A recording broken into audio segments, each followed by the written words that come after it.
Good morning to all of the delegates that are joining today for this Coastlink event. We're just waiting for the last few people to join us, so that should take place in probably around 10 or 15 seconds. So if you'd like to make yourself comfortable, adjust your sounds, we should be going live in the next few seconds.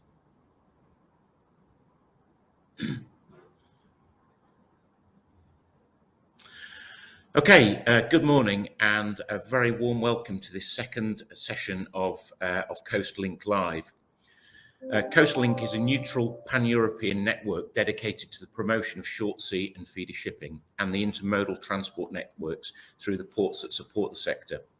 Following the highly successful inaugural webinar back in April, today's event is a precursor to the Coastlink Live event, which will take place in Antwerp on the 11th and 12th of May 2022.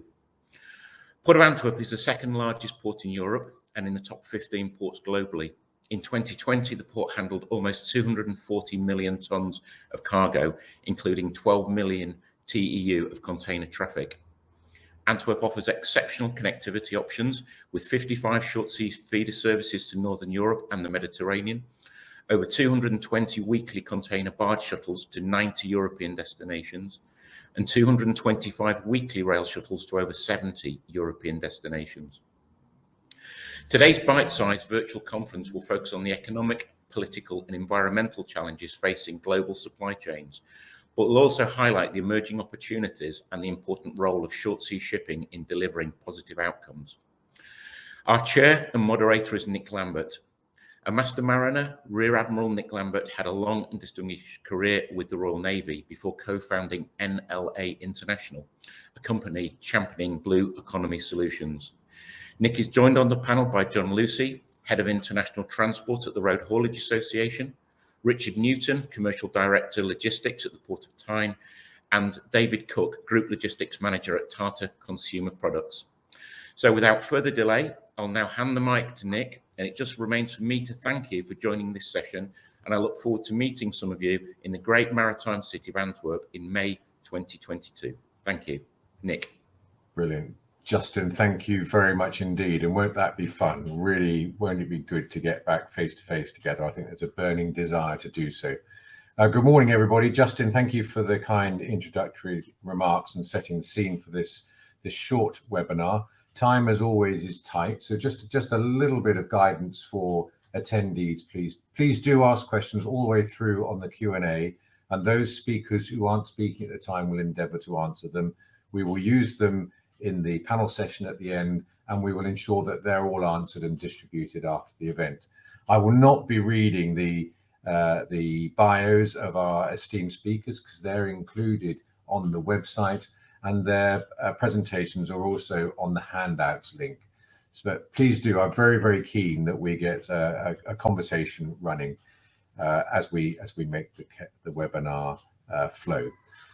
So just to say, I'll pick up on the couple of points that Justin made. The challenges facing short sea shipping and the general movement of freight around the global supply chains are very, very stark at the moment, and there are numerous factors, global factors involved, all the way from climate change and through emissions and so on, all the way down to lack of fuel and drivers, which we were talking just before the event started. It is not just restricted to the UK, it's a big issue in Europe and in the US as well. So we're not alone, and there are some challenging issues that we're confronting. Many of them are relatively short term. I tend to be an optimist, and there's a danger of being an optimist because generally speaking, you get lots of flack. But it does seem to me that some planets are aligning and behaviours are changing as a result of the challenges that we're seeing in terms of COVID and Brexit and driver shortages and so on. And that's driving new behaviours and better processes and procedures and better solutions. And our speakers this morning, there are none better than the four gentlemen we have here on the panel today to give us some guidance on that. It's my pleasure, therefore, and John, please do bring up your camera now, to introduce John Lucy, Head of International Transport for the Road Haulage Association. I don't think he's slept for about the last 5 or 6 days, so the fact that he's in his pajamas probably explains that. John, I know you've got some really interesting topics to pick up on, so please do commence your presentation. Thank you for joining us. Thank you, Nick, and good morning, everyone. So, very topical time of this crisis, if you call it that, to have the RHA involved with the short sea shipping sector. And who would have thought the connection would be more important than it is now? I think really we're seeing probably the most disruptive time in supply chains, international supply chains, that most of us will ever experience in our careers. This is just unprecedented times on the back of the last 18 months now. And indeed, the World Bank has estimated that this disruptive period is going to last in the region of 18 months at least before there's some new normal trading conditions settle down. So I think really we're probably entering a phase where disruptive shipping and buying practices and consumer practices and international trade is actually the new normal. So the just-in-time models that we've based our last 3 decades of manufacturing on in the UK, that's basically fell apart at the moment. And that could be a considerable time before that sort of comes back into new normal. And on today's topic, just in time may well sort of alter from just in time from factories supplying into Europe to just in time trailers and containers supplying from our regional ports. And we know there's also a serious lack of components worldwide, which is also impacting on the supply chains around. So we know that 95% of our imports and exports remain routed through our ports around the UK. And of these, the British Ports Authority have noted that road haulage still accounts for 70% of all the freight through the ports. So I think there's never really been a more important time to be looking at a new strategy really for short sea shipping and the connections between all the aspects of shipping from door to door, really. And so in this short presentation, I just want to have a quick look really why suddenly this capacity and issues have come to a head at this moment in time. Why are the EU supply chains changing their routing and the ports that they're using at the moment, and what trends we can expect to see in the coming 12 months. So we can see here, there's not been a lot of studies. There's lots of comments, lots of media speculations on why there's a driver shortage and all the rest of it. So we actually went to our membership to see what the reasons were. And surprisingly enough, you can see that retiring drivers are pretty much level with the number of drivers that left because of Brexit. Very, very closely followed by the IR35. Now, the IR35 is when drivers were self-employed. And this really was one of the big draws for the European drivers, which has not really come to light yet, but that's one of the reasons. So if you add UK Brexit and IR35 together, that is really the real background reason why there's such a drain on drivers going at the moment. So we know this is impacting absolutely throughout now. When it started off with some sort of retail delivery issues, and it's gone on now to shortages of raw materials. And obviously this week, the headlines is a fuel. It's not a fuel shortage, it's just driver shortages delivering the fuel themselves. But of course, the current problems this year, it's not really just down to the driver shortage. This has been looming for a long time. And as Nick said, the driver shortage, it started in the US last year, and this is sort of spread throughout the world now. So every European country has experienced some level of driver shortage. And indeed, Poland, who used to make up the vast majority of our European drivers, they've got a larger number of driver shortages than what the UK have. And to be fair, it hit us more this year, really, because we've basically outsourced most of our logistics, or a large proportion of our logistics jobs to the European Union drivers, because this is basically, as the European Union expanded further east, allowed much lower operators to come into the market. And this has really maintained extremely, one might say, unsustainable low export rates for the last 10, 20, even 30 years. So the UK export rates have been absolutely decimated in this time, and it's held them to an unsustainable level. So if you think back, and I am old enough and been in the industry long enough, so prior to 1992, when the UK last had customs and permits on vehicles running to Europe, over 90% of the Ro-Ro vehicles crossing the Dover Straits had a GB plate on them or UK plate on them. And obviously now that's something like 4 or 5%. So you can see the change in times. But already now we're starting to see the renaissance of the UK international haulier. So this will take time, and it's going to take a good 12 to 18 months to rectify as a balance of labour and the suppliers of haulage sort of readjust to this new normal. But it does. There are some sort of early signs, as Nick says, some signs of optimism that the UK haulage sector, despite its current problems, seem to be going from strength to strength, really, as the UK is certainly seen as an unattractive proposition, not just for European workers, but also for the European hauliers, because obviously they used to spend a huge amount of time just running around, tramping around the UK on doing domestic loads, which again also artificially kept down UK domestic rates. Sorry, I'm too fast there.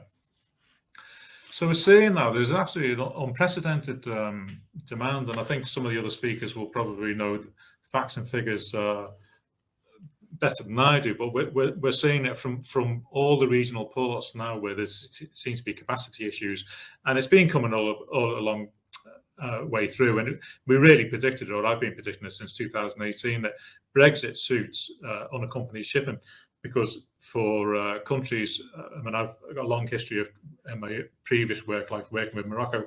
Obviously, it's a lot of customs. It's outside the EU, which is basically where the UK is now, and that unaccompanied shipping suits Brexit. The ports are going into; they got the right infrastructure in port side, so it's and generally, obviously, you need a lot more space for unaccompanied trailers.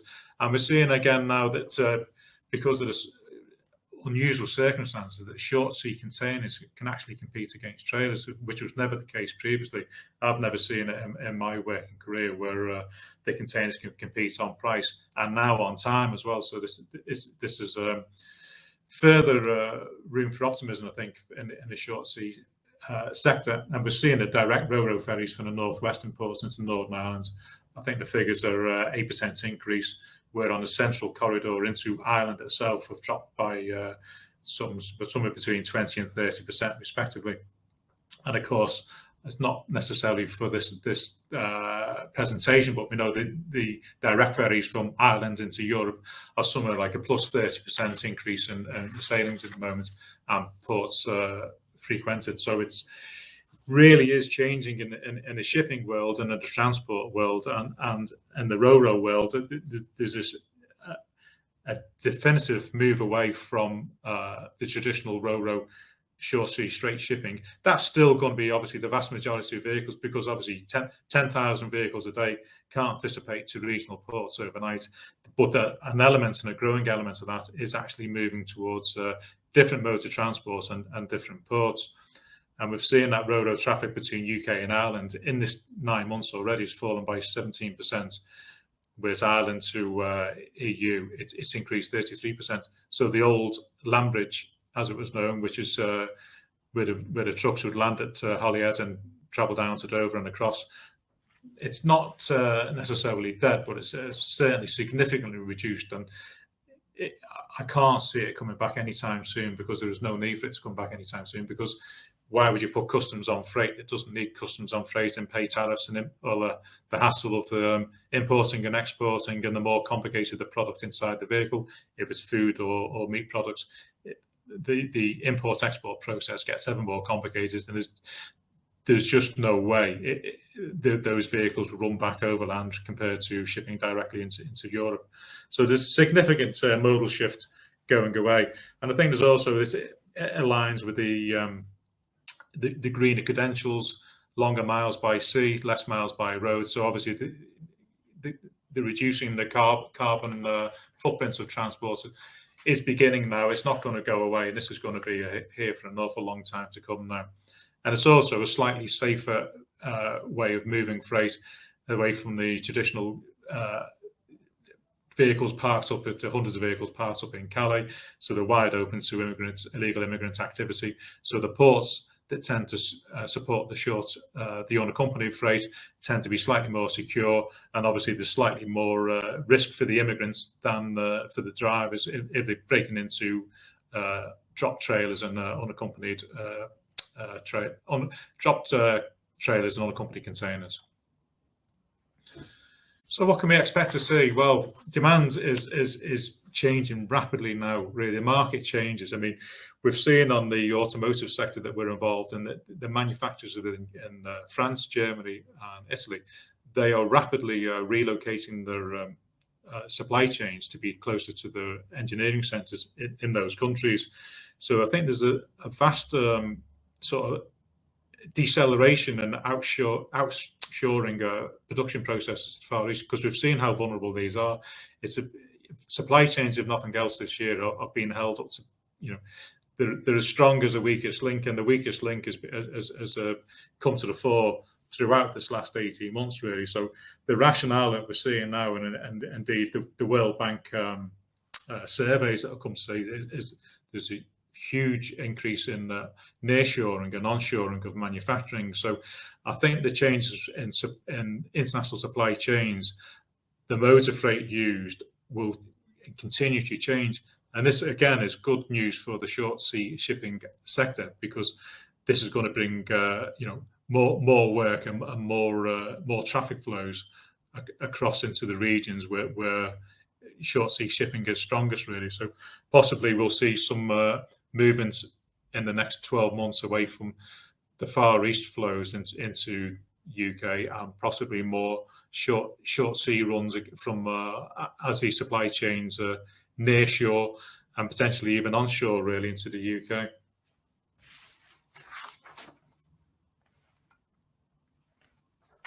So outlook and forecast, well, we can see port connectivity is absolutely going to be vital now. And we know that the free ports have been announced for the regions, as obviously as part of the levelling up agenda for the government, and they're starting to evolve from the end of this year and certainly into next year.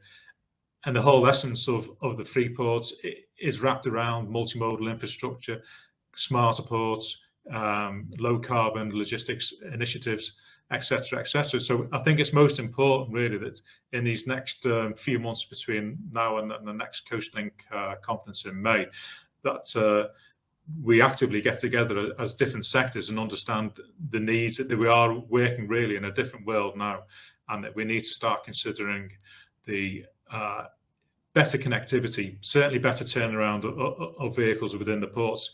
So we're seeing from certain regional ports, as the increase in trailers and containers has increased massively, that the capacity issues within the port has started to causing constraints in the hours the vehicles are being kept in the ports while they're waiting for containers to be lifted on and off and that sort of thing. And obviously this exacerbates the driver and the haulier problems alone. So I think we need to come up with some new strategies how we can increase the efficiency for all users of our ports. So thank you very much, Nick.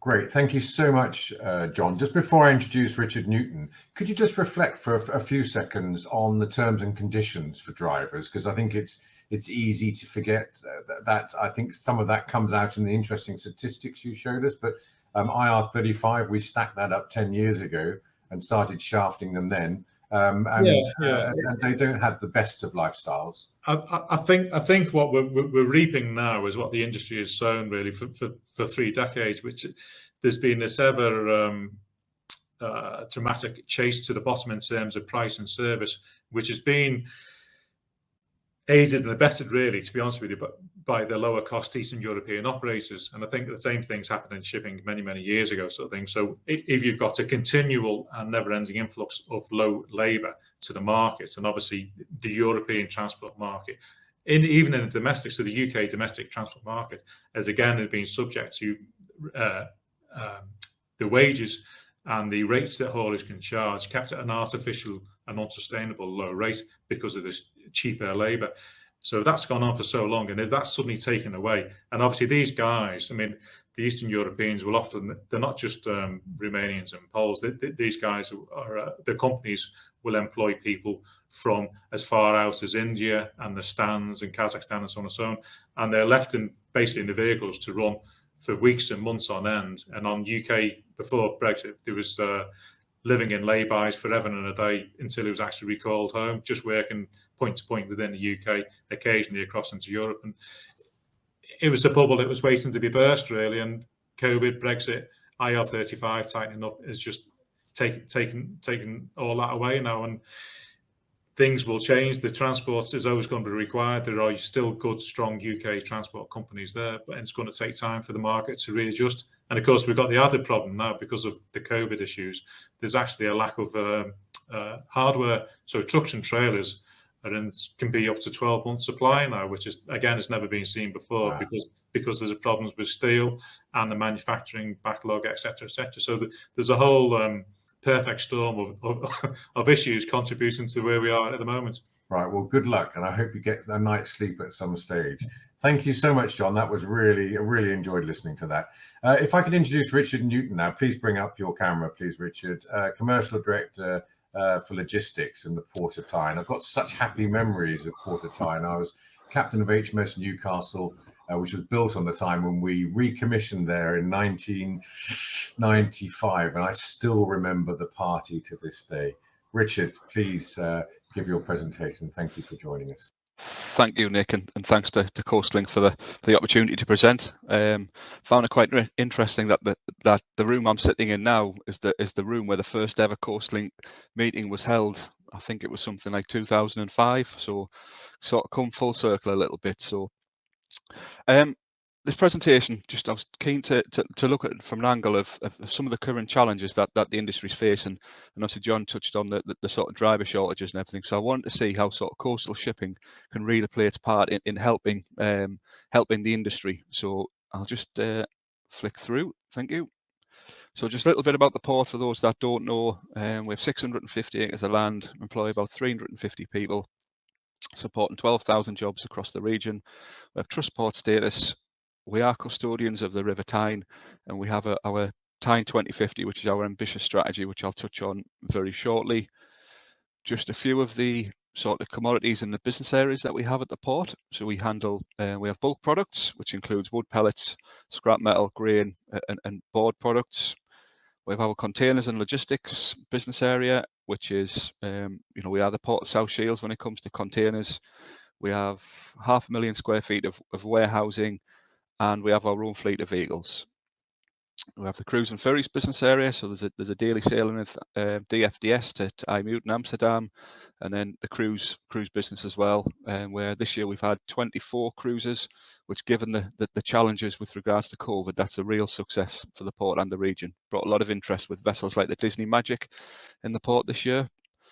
Renewables, which is obviously a hot topic right up and down the East Coast, but pleased to report that the owner and base for the Dogger Bank wind farm, which was the biggest wind farm in the world, the works kind of commenced on the infrastructure and the quayside for that, for Equinor, so that's good to start.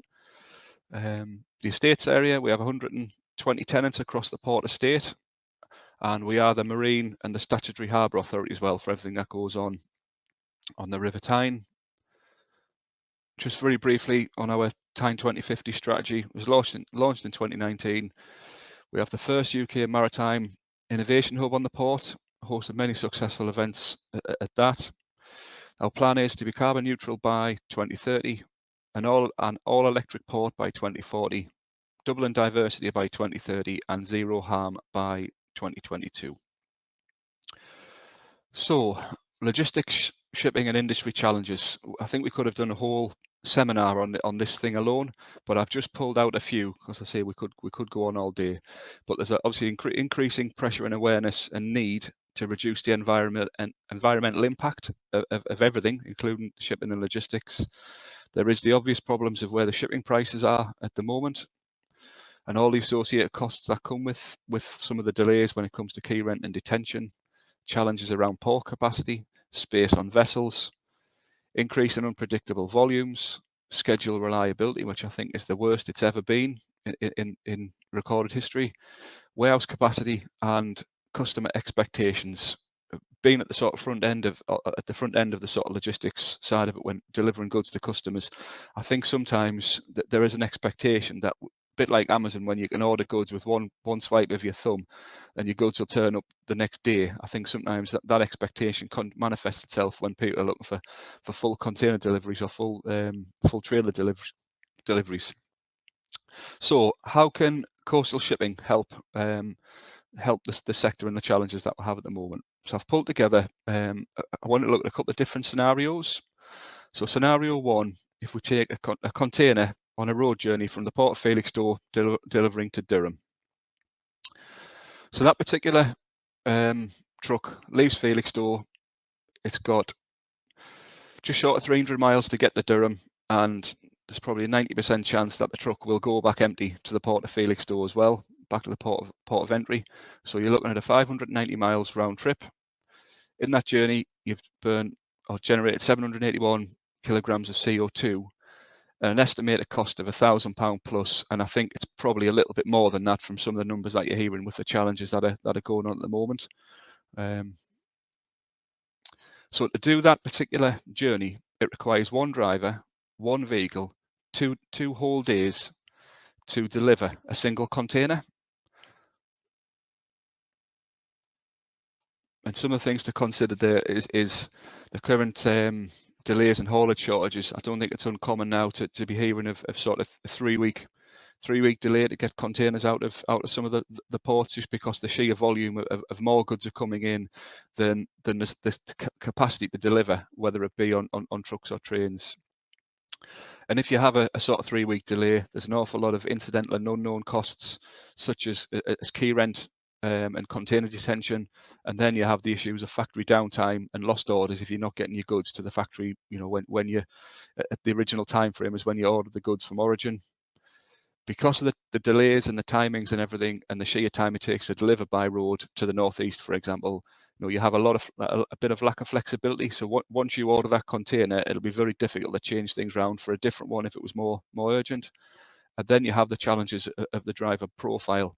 And what I mean by that is that there's a tendency for drivers to be wanting to be home every night. I think back when I worked the traffic desk at the port some 20 years ago, I had drivers who were really desperate to be away all week and not come home. Fast forward now, and it's a very different profile. Those guys are very much in the minority where they want to be away. Everybody sort of wants to be home at night. So if I fast forward and just look at a different scenario to see how coastal shipping, using the same container from the Port of Felixstowe to Durham, but we use coastal shipping to come via South Shields. We'll just sort of do some comparisons in terms of numbers. So the container gets loaded onto a ship in Felixstowe, gets shipped into South Shields, and you perform a local delivery to Durham. So if we look at the shipping element of it, it's 281 nautical miles. Based on sort of average utilization on feeders, it's just short of 90 kilograms of CO2, with an estimated cost of about $500 US or £365. When you get to the port, when you get to South Shields, if you go to Durham, it's a 40 miles round trip, which generates about 53 kilograms of CO2 with a cost of approximately £235. So if you combine the two elements, so you've got a straight sort of comparison from sort of deep sea port through to factory door, you're looking at about £600 with 142 kilograms of CO2. If you look at the sort of requirements to do that job, in the 2 days that it would take a truck to go to Felixstowe, or from Felixstowe to Durham and back, we would use 2 drivers over 3 shifts. So you've got a day shift on day 1, you've got the night shift, and then you've got your day shift on day 2. So you're still using that same vehicle. But I got our traffic operators to sort of map out what we could do in that same time frame. And the estimate came back that we could do 9 containers, and that was based on a couple of hour tip at the delivery point. If you could perform, be a bit more efficient and do drop and pickups and things, you could do substantially more. So it just shows that from the same sort of physical resource, how much more you can get done. And then if you just look at some of the savings as well, which is obviously clearly very important, you've saved 550 road miles, you've saved 639 kilograms of CO2 or 82%, and you've saved a minimum of £400. So you're ticking sort of many boxes there when it comes to the green agenda, efficiencies, cost, taking reducing congestion and the challenges, and you're also helping drivers who want to be home at night as well. Couple of things to consider that with this option is obviously the bills of lading, and for shippers to nominate bills right through to the relevant coastal port in our case, South Shields, rather than just put stuff on a Felix or Southampton or London Gateway bill of lading. And the benefits to the deep sea port of having a through bill of lading are clear, where the port knows in advance, or the shipping line knows in advance, what's happening with those containers, so they can plan, they can put strategies in place.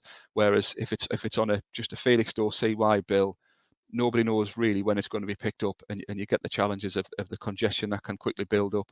And a feeder can take out 350 containers at a time, whereas a truck takes out one at a time. I mentioned about reduced traffic congestion. So, one feeder moving 300 containers is effectively taking 300 trucks off the road, moving north or south to north. I mentioned before about drivers being at home every night, but more importantly, and I think we see this with our own sort of logistic solutions, is that local companies find local solutions. By working together, you can just be that little bit more flexible, because using the Durham example, you're sort of 25-30 minutes away from Durham, so you've got that flexibility of, if something needs to change, or your customer profiles change and you need to change orders round, you can swap the containers round, because you're not setting off till an hour before the delivery time, as opposed to trying to plan a number of days in advance. So just finishing off, because I know Nick's gonna cut me short, is that coastal shipping, it doesn't have all the answers, but it can certainly help be part of the solution. And it's green, it's cost effective, flexible. Because of the current delays, it is faster, and I think it can definitely help play its part in mitigating some of the current challenges, particularly on drivers. Thank you very much.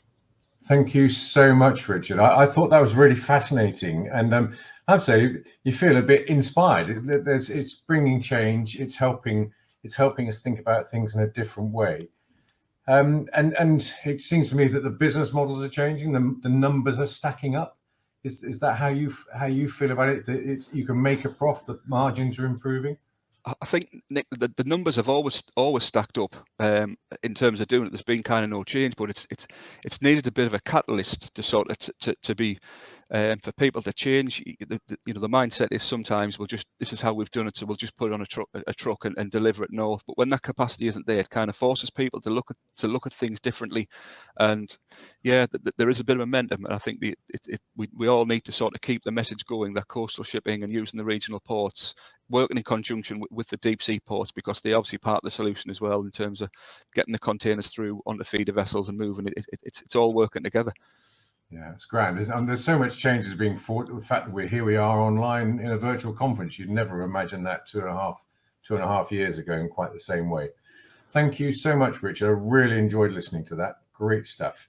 Now on to David Cook. Please come up on the camera when you're ready. A Group Logistics Manager for Tata Consumer Products. And I think you've got quite an interesting presentation for us as well.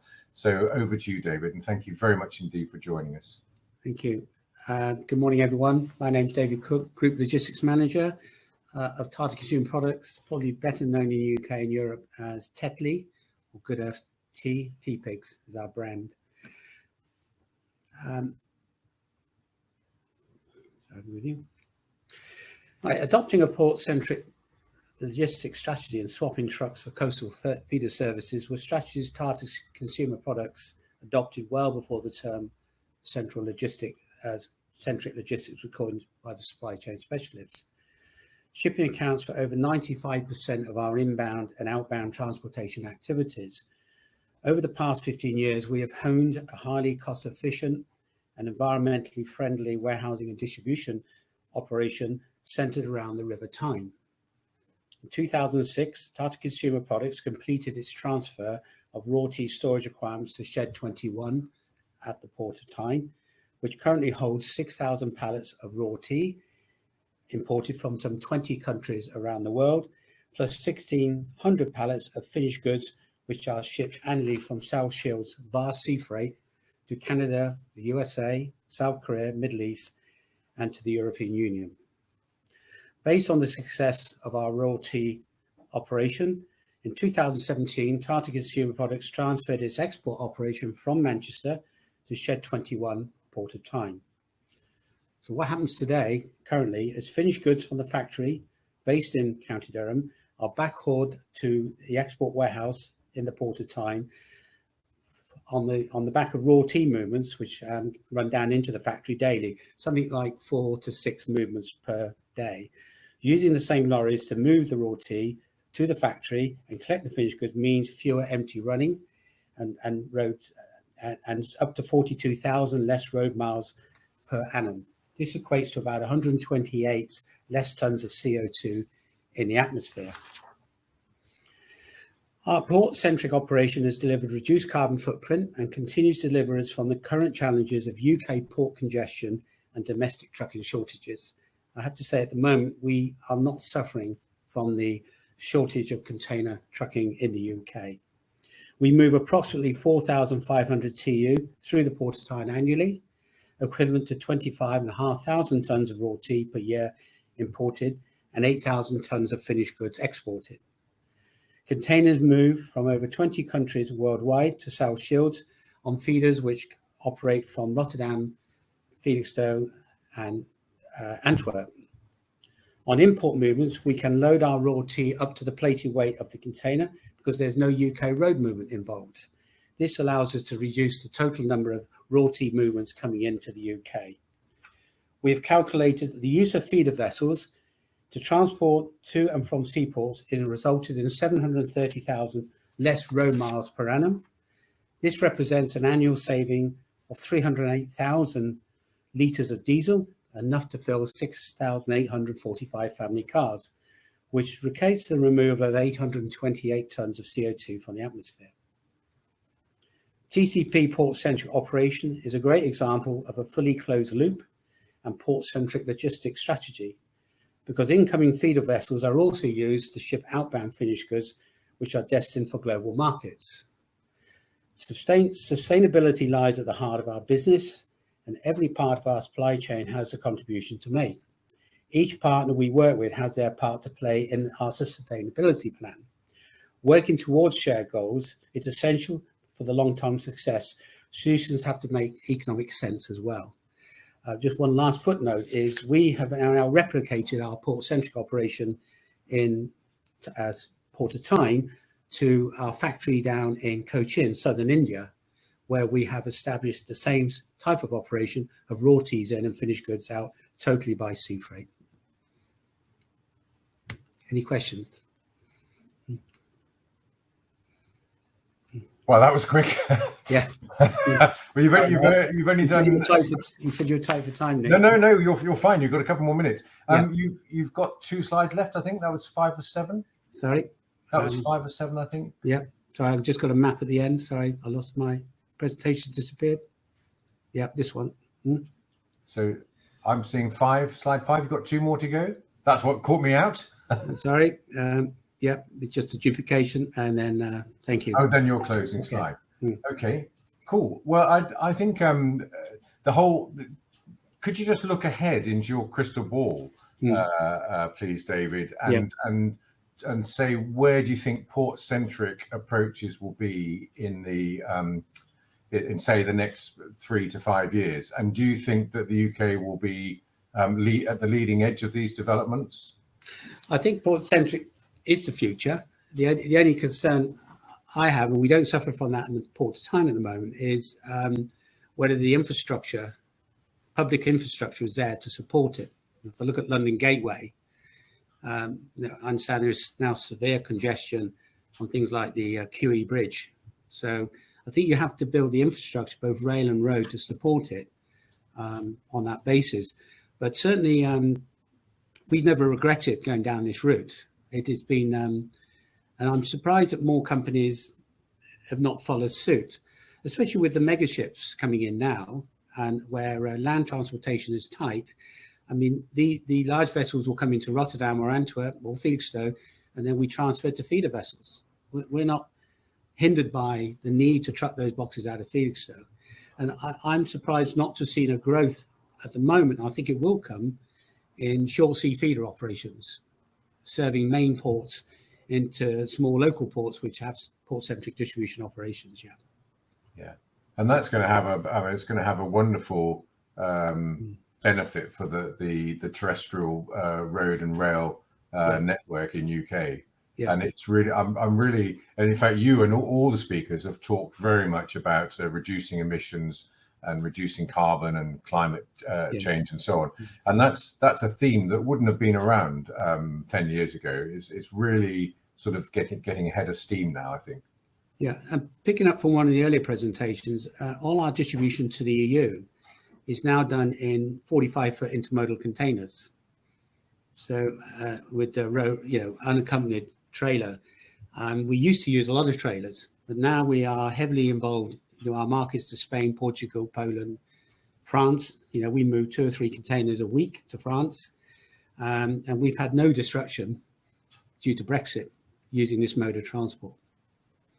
Yeah. Very interesting. Very interesting. Well, I thought that was fascinating. Thank you, David. Really interesting presentation. So, gentlemen, please, if you'd like to join for the webinar, please bring up your cameras. Keep your microphones muted until speaking, so we don't get any feedback. So we've got John and Richard, Justin and David. Brilliant.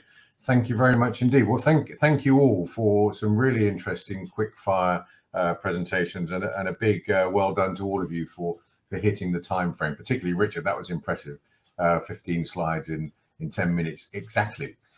So some questions already coming up on the Q&A, but let's make this a conversation as well. But kicking off from Graham Cross, who's interested to know what percentage of containers from Felixstowe to Durham would move by rail, and whether that would change statistics.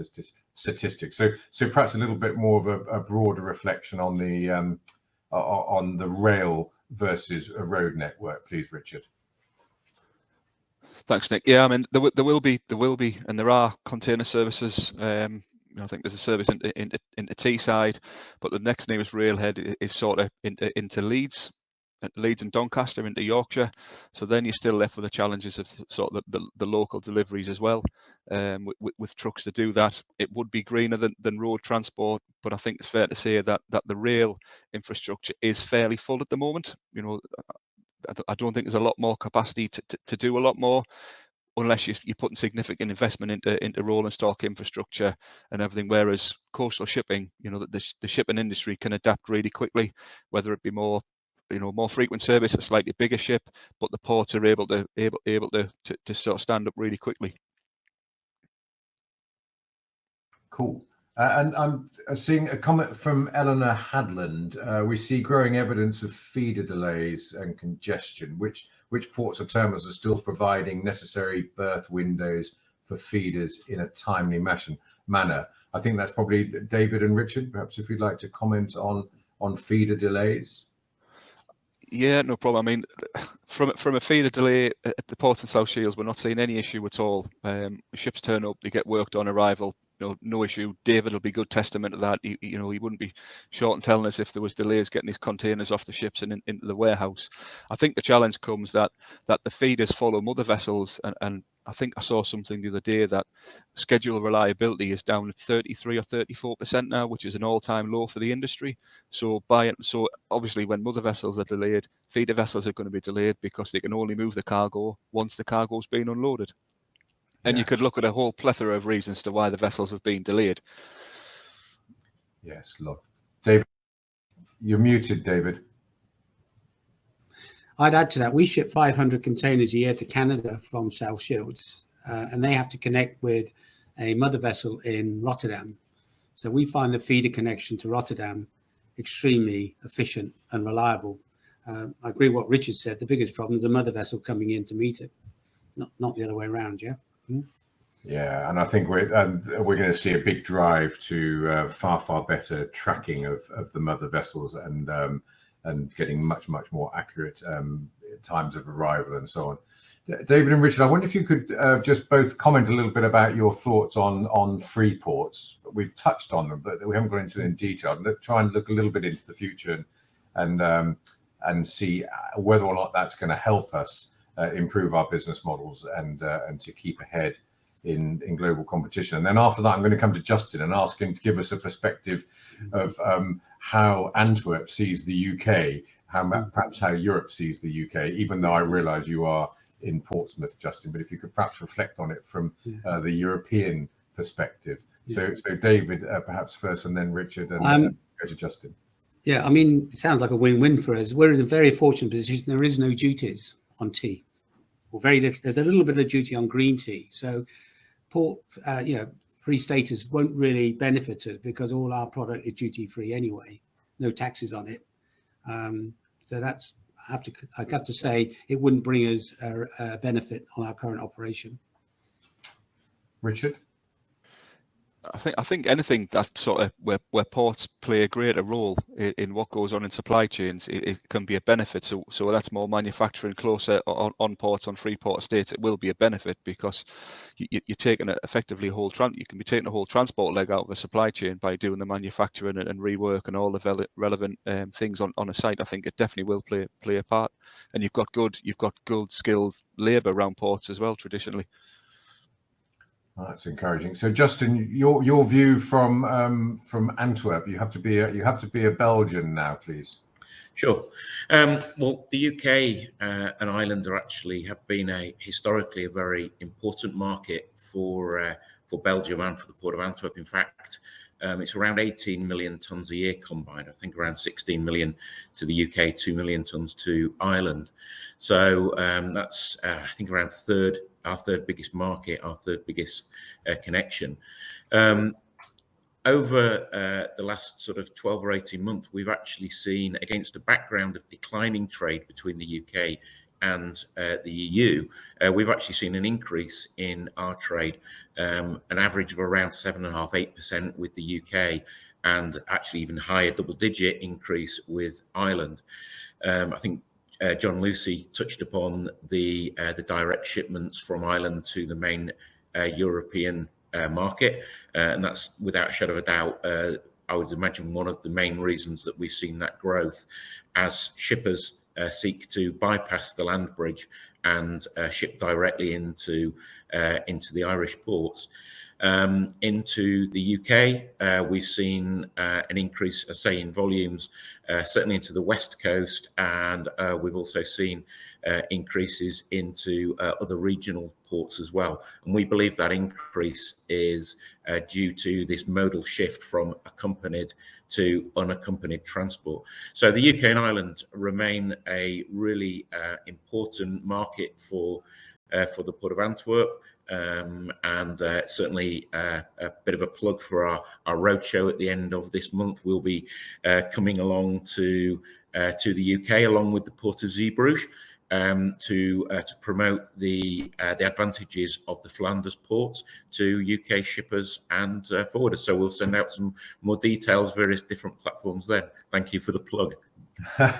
There's no problem with plugs. Plugs are welcome. And I think common sense says that a country with a population of 65 million or whatever we are, and the sort of lifestyle that we lead, it's hard to believe that there's not going to be people who want to trade with us and can't make money from it. Just picking up on some of the Q&A in the Q&A session from Rebecca Jeffrey from Greenport. I think this is Richard. This is coming your way. What are the biggest challenges in Tyne's proposed model, please?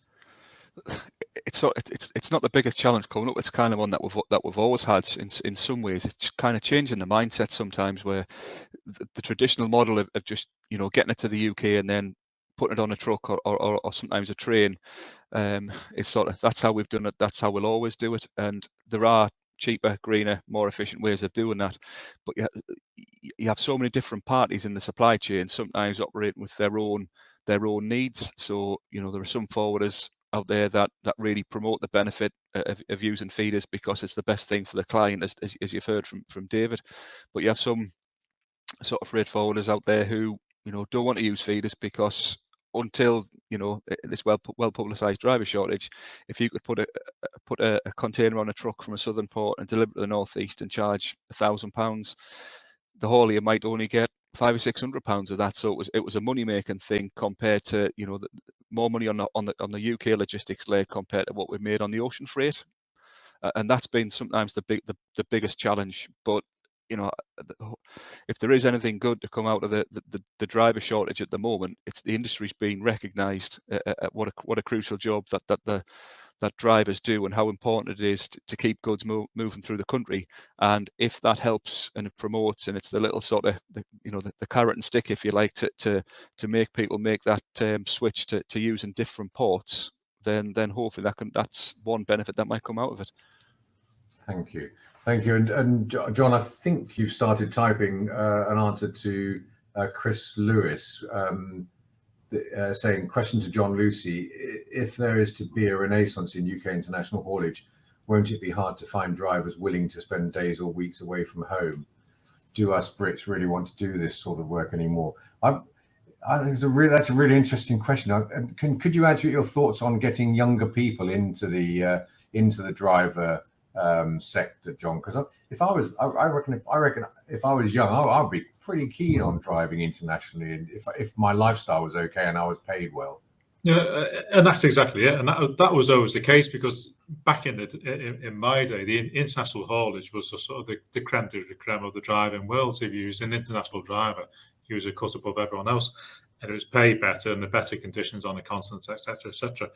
And that's what's being lost, really. And that is probably part of the message. I mean, most of our inquiries at the RHA, outside of what I personally do in the brokerage, are from people in the UK, young people of all ages and around the world, asking us how they can get training quick enough to get back into the UK market. So there's definitely a demand there. And obviously we're seeing some figures for salaries that have never been seen before in this market. So as always with these things, money will find a way, and if the money's there, people will do it. It's exactly the same as you can find people to do deep sea diving and dangerous jobs like that. If the money's there, there's always someone trying to do it. So yes, there's a reluctance to put up with the conditions, but I think the conditions of the international driver are not necessarily because of the job itself. It's particularly a UK issue, where the treatment of drivers in the UK is considerably different to the treatment of drivers on the continent. And that has always been the case.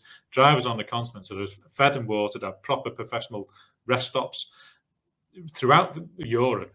And it's the UK is just this crazy situation where they're to be sort of tolerated but not served for. And you can imagine in the pandemic last year, when the motorway services closed, so the drivers that were actually keeping the country running, literally, wasn't allowed to use any toilets, and the only food facilities available was a drive-through ones.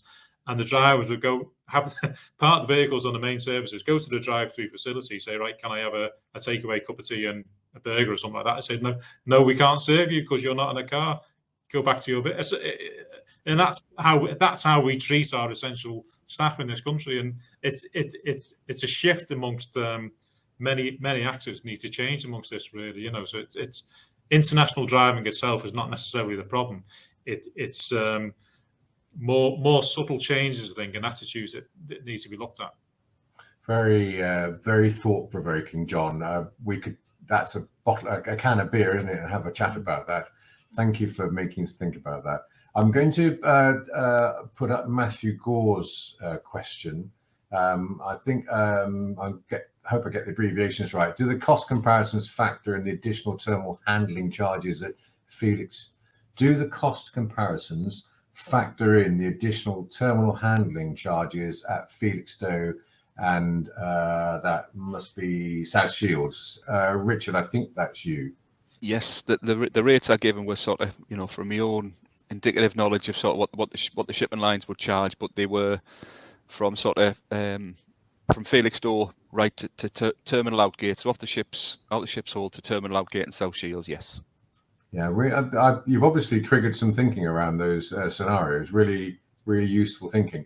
From Tom Watson, regarding some challenges mentioned, how do you see technology making an impact on short sea shipping and reducing emissions? Let's start with Justin, and then Richard, and then David and John, as you see fit, please.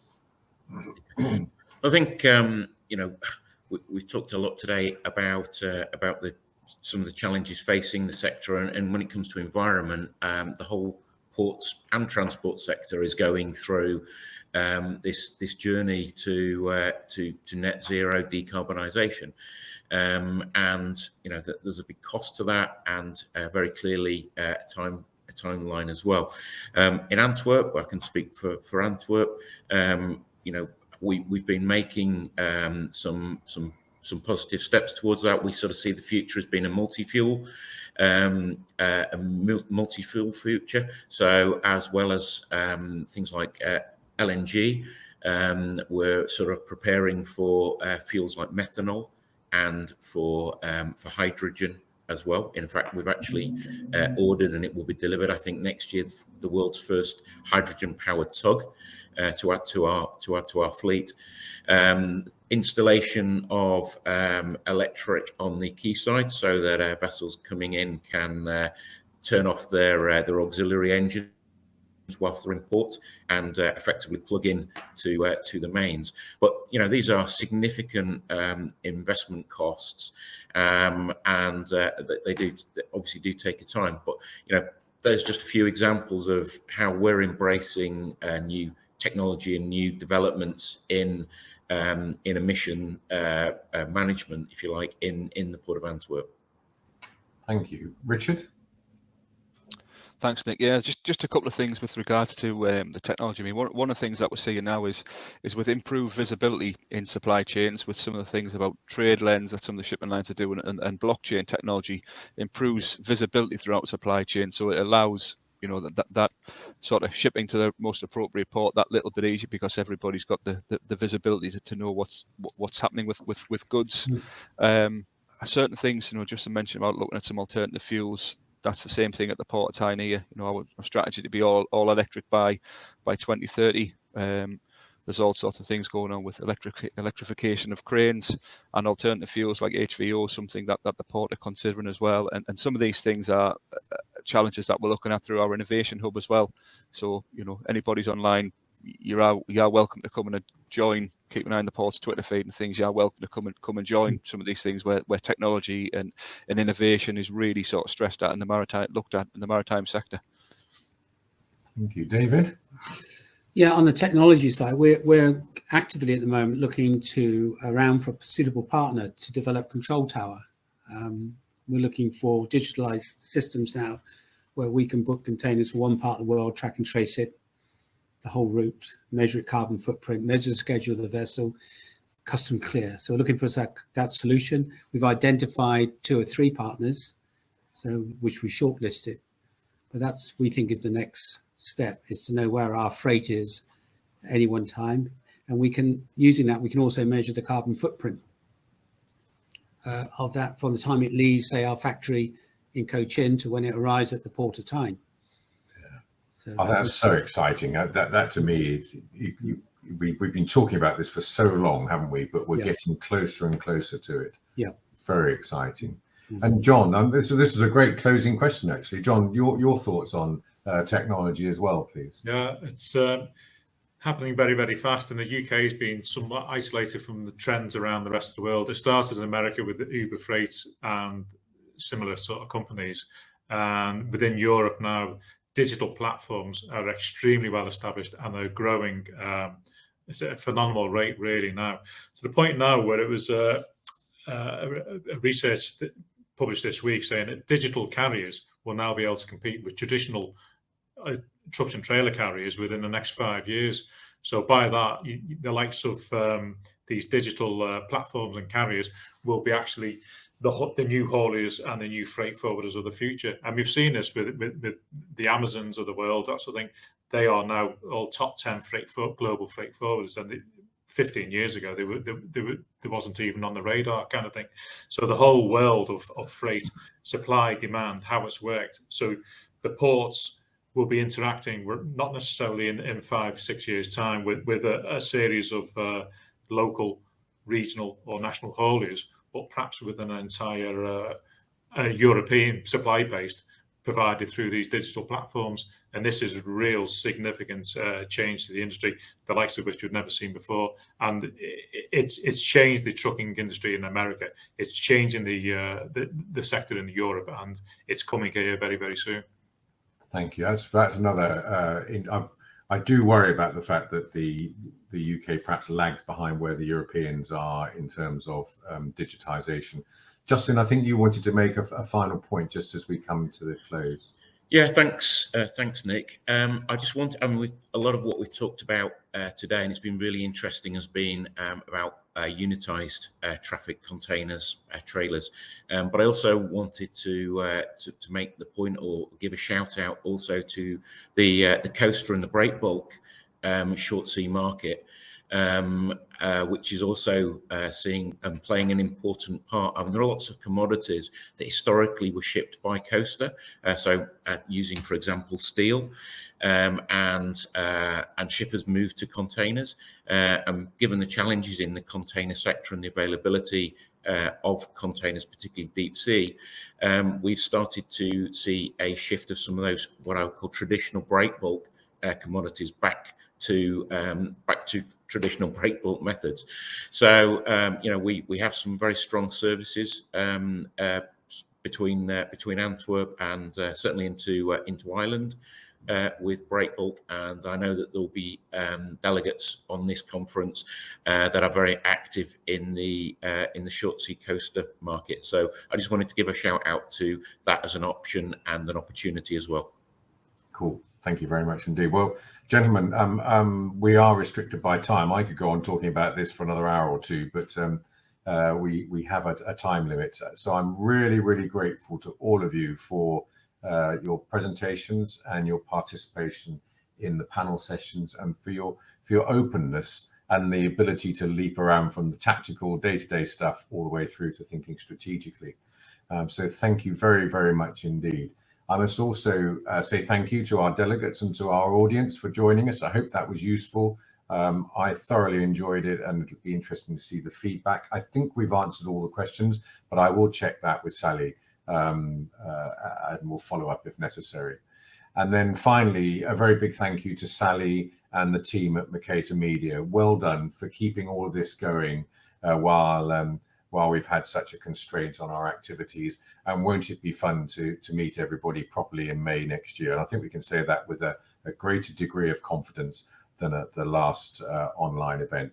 So thank you to everybody. Massive round of virtual applause. That's the other sad thing. You don't get a chance to thank people properly for their efforts. And have a good day. Thank you all very much indeed. Bye-bye.